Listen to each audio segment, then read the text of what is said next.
Hash token budget analysis. Requested output, ~1400 words. Estimated tokens needed, ~2000-2500. Current budget, 190,000 tokens. Assessment, sufficient budget available. The coffee shop smelled like rain and regret. Marcus Hayes sat in the corner booth, tugging at the frayed collar of his faded flannel shirt, wondering if he should have cancelled. His work boots, caked with dried cement from the construction site, looked impossibly out of place against the polished marble floor. He'd come straight from a 12-hour shift, too exhausted to go home and change, too hopeful to stand her up. As he glanced at his calloused hands wrapped around a cheap black coffee, he almost laughed at himself. What was he thinking? A guy like him, meeting someone from a dating app, looking like he'd just crawled out of a demolition zone. But loneliness, he'd learned, makes you brave in the strangest ways. Marcus had been single for 3 years, ever since his ex-wife left him for a corporate lawyer with clean fingernails and a summer house in the Hamptons. He'd thrown himself into work after that, building other people's dreams while his own collected dust. His profile on the dating app was honest, maybe too honest, construction worker. Dog dad. Still believes in opening doors and picking up the check. Looking for someone real. He'd almost deleted it a dozen times, convinced that in a world of filtered photos and curated lives, authenticity was just another word for invisible. Then Olivia had messaged him. Her profile showed a woman with warm brown eyes and a smile that seemed to hold secrets. Her photos were simple, no exotic vacations, no champagne-soaked parties, just her in coffee shops and bookstores, looking like someone who'd actually hold a conversation. They'd talked for 2 weeks, exchanging messages that stretched past midnight, sharing stories about childhood dreams and adult disappointments. She never asked what he did for a living, never seemed to care about his car or his apartment. She wanted to know what made him laugh, what kept him up at night, what he'd save if his house was burning down. My dog, he'd typed back without hesitation. Everything else can be replaced. That's how I know you're good people, she'd replied. Now, as the coffee shop door chimed and a woman walked in, Marcus felt his heart perform an embarrassing somersault.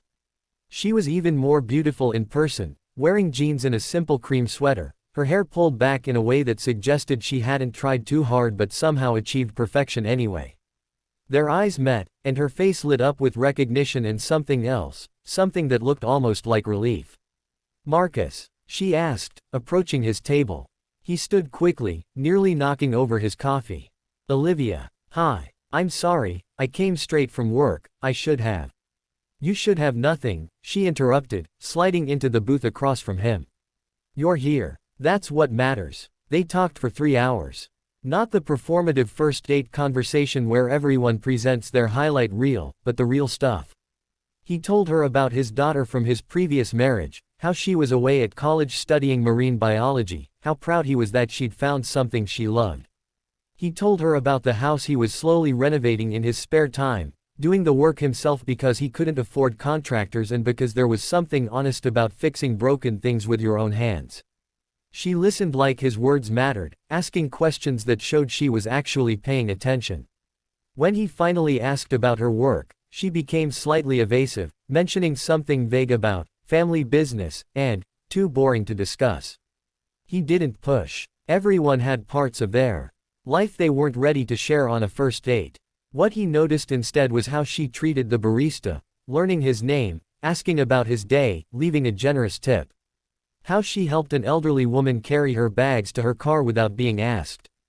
How she talked about her volunteer work at a women's shelter with the kind of passion that can't be faked. I think we're raised to believe success is about accumulation, she said, stirring her third latte. How much money, how much power, how much stuff. But I've learned that real wealth is about what you give, not what you take. The impact you have when nobody's watching. Marcus found himself nodding. My dad used to say that character is who you are when nobody's keeping score. Your dad sounds like a wise man. He was. Died 5 years ago. Heart attack on a job site. Marcus's voice caught slightly. He was a construction worker too. Never made much money, but everyone at his funeral talked about how he'd helped them. Rebuilt a porch for free, stayed late to finish someone's roof before a storm, taught neighborhood kids carpentry. The church was packed. That's when I realized he'd been rich in ways that actually mattered. Olivia reached across the table and touched his hand. The gesture was simple, but it felt like the first honest human connection he'd experienced in years. They started dating. Over the next 3 months, Marcus fell in love not with the idea of her, but with her. The way she sang off-key in his truck. How she helped him sand cabinets in his renovation project, getting paint in her hair and laughing about it. The way she'd show up at his work site with lunch for his entire crew, remembering everyone's names and dietary restrictions. His crew loved her. His daughter loved her. Even his skeptical mother called him one night and said, "Don't mess this up, Marcus. She's special." What confused him were the small inconsistencies. The way she always insisted on meeting at his place, never inviting him to hers.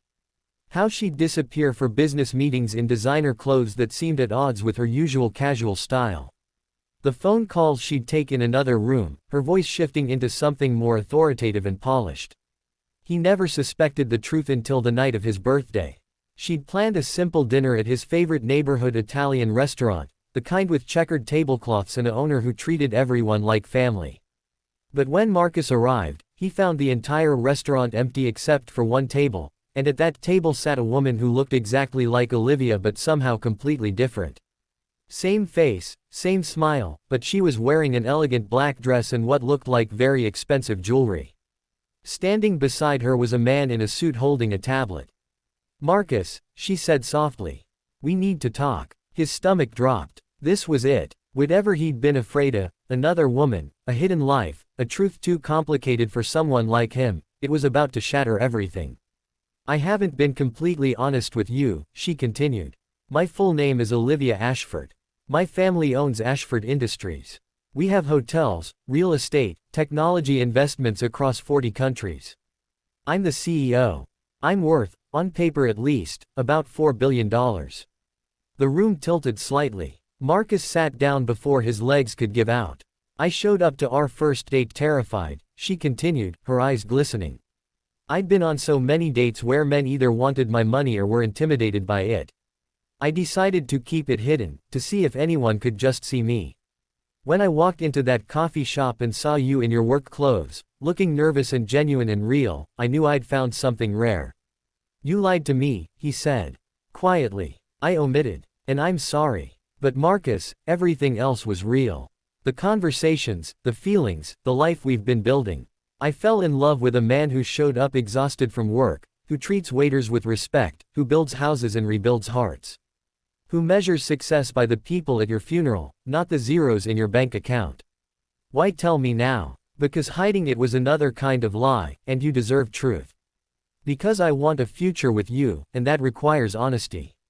And because," she took a shaky breath, "I'm tired of being Olivia Ashford the billionaire. I want to be Olivia Ashford who's in love with Marcus Hayes, the man who's been teaching me what real wealth actually looks like."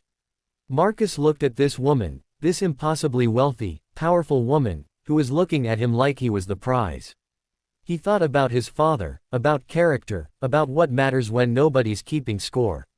"I'm still going to pick up checks," he said finally. She laughed, tears streaming down her face. "I wouldn't want it any other way. And I'm not quitting my job. I like building things. I know. It's one of the reasons I love you. And if we do this, we do it as equals. I don't care about your money. I care about who you are when you're sanding cabinets and getting paint in your hair. Deal." He stood, walked around the table, and pulled her into his arms. Around them, the restaurant staff who'd been hiding in the kitchen burst into applause. The owner was crying. Even the man with the tablet was smiling. 6 months later, they were married in a small ceremony at the house Marcus had renovated. His construction crew served as groomsmen. Olivia wore a simple dress she'd bought off the rack.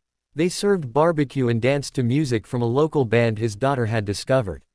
In the speech at their reception, Marcus said something that would later be quoted in business schools and self-help books. "I dressed down for our first date because I was too tired to dress up." She dressed down her entire life to find someone who'd love her for her soul.